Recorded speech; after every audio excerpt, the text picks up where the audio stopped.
Vamos agora passar para a apresentação do engenheiro e mestre William Raduns, que faz doutorado no nosso grupo de eólica do LEPTEM, Estabilidade Atmosférica. Como eu falei anteriormente, meu nome é William. Hoje eu vou... Até agora, a gente conversou sobre temáticas de trabalho que foram de duas escalas. Em eólica, a gente tem basicamente 3 escalas de trabalho. A primeira é a macroescala, então a Jocelyn falou de El Niño, falou de coisas tipo Oceano Atlântico, de frente fria, zona de convergência. Essa seria a macroescala. Algumas pessoas falaram sobre WRF, modelagem em mesescala. Essa seria uma escala intermediária. E o que eu vou falar aqui hoje é uma escala que ela está mais no detalhe da coisa, que é a escala em que a turbina de fato interage com o vento, com a turbulência, com a topografia. E é dentro dessa escala que surge essa coisa aqui chamada estabilidade atmosférica, que está atrelada à estratificação térmica da camada limite, né, na vertical, e que é uma coisa que ela afeta, digamos, tudo. Então, é uma coisa que afeta a qualidade dos modelos de previsão da geração, foi apresentado pelo João. É uma coisa que afeta, de fato, a produção das turbinas do parque eólico. Ela afeta a carga de vento sobre as pás da turbina. Enfim, ela é uma coisa que ela está presente em tudo, e eu vou falar um pouco sobre ela hoje. Só para contextualizar vocês, aqui dentro do projeto, essa questão da estabilidade, ela surgiu meio que como uma side quest, e a gente começou a olhar um pouco melhor dentro dela e tentar entender melhor o que é ela, processar dados, e já ficou com gostinho de aí tem coisa.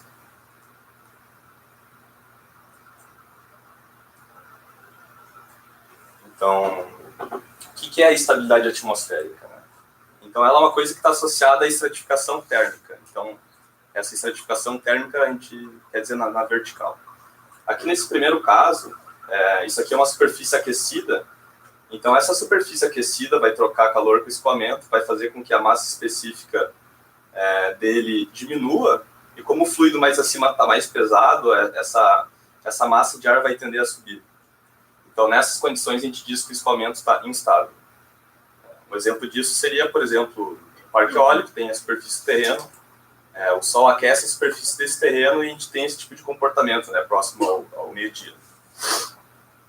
Aqui nesse segundo caso, acontece uma coisa meio estranha, que quando a atmosfera ela é dita estável, o vento, ele, usando o senso comum, ele meio que para de se comportar como vento, e ele se comporta um pouco como um rio, né? E por que acontece isso? Acontece principalmente no final do dia, o resfriamento muito rápido da superfície, porque o ar está quente ainda. Mas quando o sol se põe, a superfície logo esfria. Então, essa superfície começa a esfriar o ar. Então, a densidade do ar, a massa específica do ar próximo à superfície fica maior do que em cima. E acontece esse tipo de fenômeno. Então, aqui vocês estão vendo, por exemplo, um morro. Só que o vento não sobe esse morro. Então, do meu ponto de vista, se o vento se tornasse consciente, nesse momento ele diria, cara, eu estou muito pesado, eu não vou passar por cima, mas vou passar pelo lado. Não é mais ou menos essa a filosofia. De forma geral, os níveis de turbulência são mais altos, né, quando a atmosfera está instável do que está estável. Agora, tem uma condição que ela é mais predominante nos parques eólicos, pelo menos nesse que a gente está estudando aqui em Morrinhos, que é a condição neutra. O que é a condição neutra? A mistura turbulenta ela é tão forte que essa variação da massa específica na vertical, ela não existe mais. Então, imaginem que tem um ventilador forte aqui, assoprando esse ar nessa direção. Então, essa massa específica baixa aqui, misturaria com a de cima, etc., ia ficar uma coisa mais homogênea. Então, o ar não ia tender nem a subir nem a descer. Essa é a condição neutra.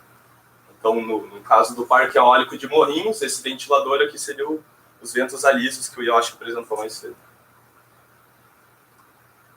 Então, em terrenos complexos, né, tem um papel importante da estabilidade atmosférica, mais importante ainda. Então, as turbinas em terreno complexo, elas sentem velocidades do vento diferentes, porque o vento acelera no topo das elevações, etc., né? Como vocês estão vendo nessa simulação computacional aqui. E essas velocidades médias ditam a performance dos aerogeradores. Então, Se a gente viu que a estabilidade atmosférica impacta no campo de velocidades no site do parque eólico, então, como isso de fato, como isso se reflete em termos da performance dos aerogeradores? Essa é a grande pergunta.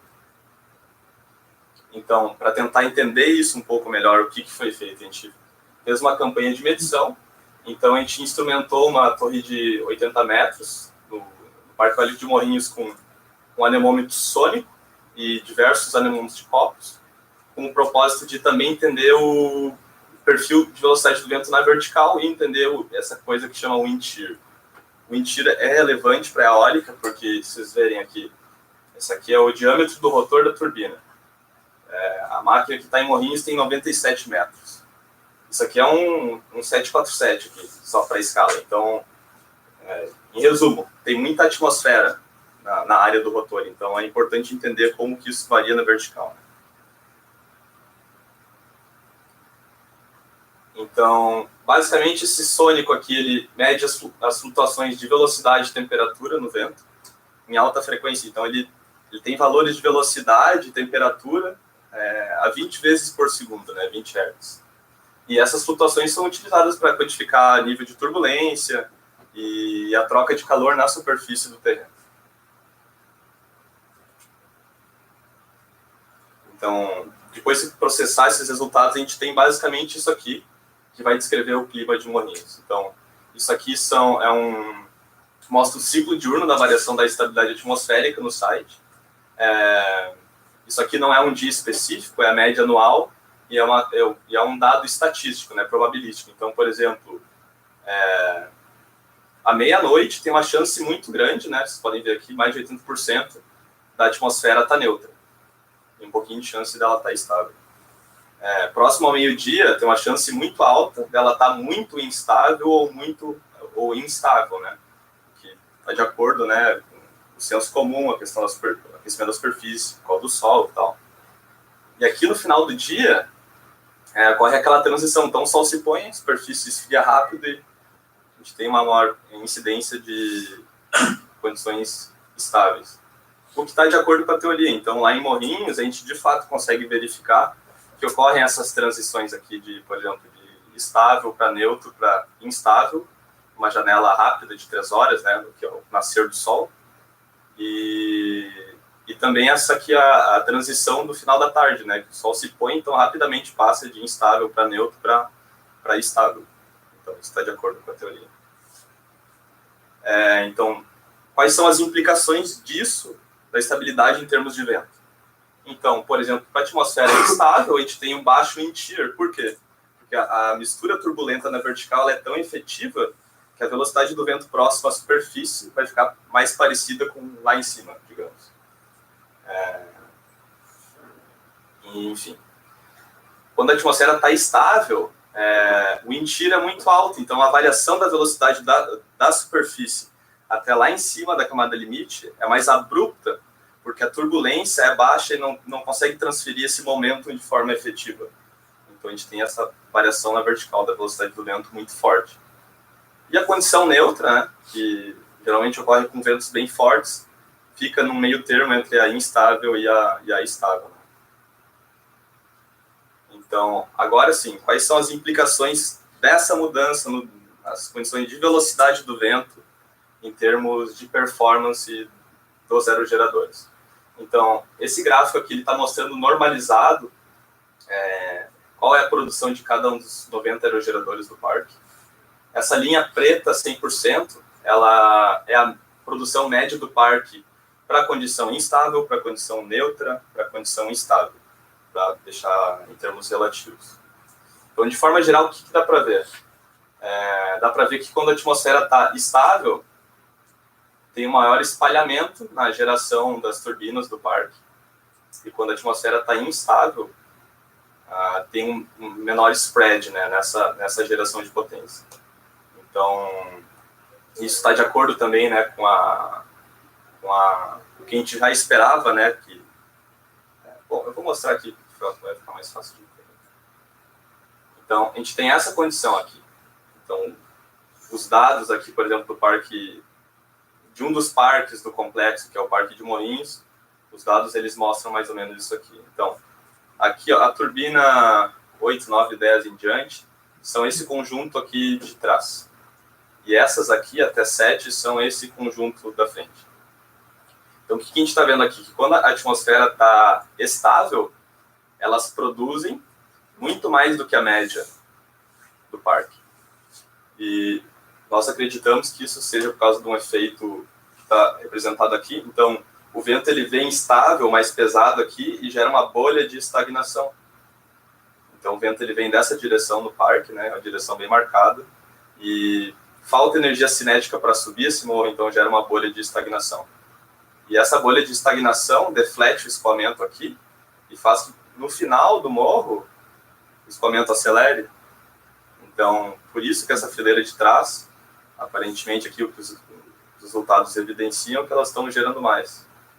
E o oposto na condição instável, em que as da frente relativamente geram mais do que as de trás. Esse aqui é um outro efeito, né? É o caso em que o vento ele meio que vira um rio. Então aqui a topografia meio que tem um veio aqui, né? Então os nossos dados de novo mostram que para a condição estável, olha só, as turbinas de trás elas geram em relação à geração média do parque para a condição estável mais de 20%. E são, de fato, essas turbinas que estão aqui e que possivelmente estaria ocorrendo esse fenômeno aqui, que seria a canalização do escoamento.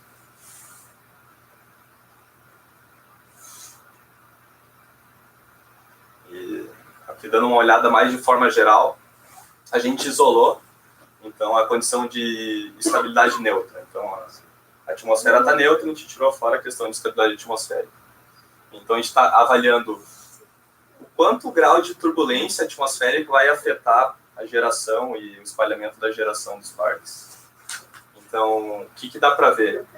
Que tem um espalhamento muito maior na geração dos parques quando o nível de turbulência é baixo. E quando o nível de turbulência é alto, aqui de 10% a 15%, o espalhamento na geração do parque é muito menor. E isso faz sentido de um ponto de vista teórico, porque o maior grau de mistura turbulenta faz com que o momentum, através da área do site, seja transferido de forma mais efetiva. Então, o escoamento ele fica, de certa forma, mais homogêneo através de toda a área do parque eólico. Então, aqui, só para fechar, então, a gente mostrou algumas evidências preliminares aqui com o efeito da estabilidade atmosférica, quando somado ao efeito da topografia, faz com que ocorram padrões de escoamento mais complexos que afetem a performance de turbinas individuais e do parque eólico como um todo.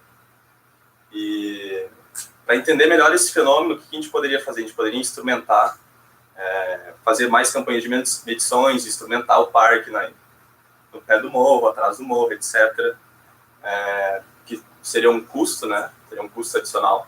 A gente poderia usar Scanning LiDAR para pegar esses padrões, só que aí é um custo muito mais absurdo, né? Que é o que o pessoal está fazendo na Europa. Então, uma proposta de solução que eu proponho aqui para vocês seria o uso da dinâmica dos fluidos computacional para tentar entender quais são esses padrões de escoamento que ocorrem de fato no site, para poder, de fato, afirmar que eles afetam a geração das turbinas da forma que foi apresentado. Então, aqui só para mostrar, esse aqui é o Bolland Hill, é uma escarpa que tem lá na Dinamarca, tem mais ou menos 100 metros de comprimento por 10 de altura.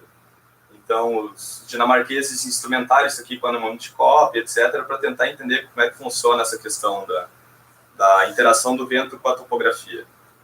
Então, em estudos passados, eu realizei essa simulação por CFD, e isso aqui é a malha do domínio computacional. Então, vocês viram nas apresentações anteriores, o pessoal estava falando WRF, né, que é uma forma de simulação numérica. A malha do WRF, eles estavam utilizando resoluções da ordem de 3, 12 quilômetros. A resolução de malha que a gente usa aqui é da ordem de 5, 10 centímetros. Então, o WRF jamais ia conseguir prever esse tipo de fenômeno.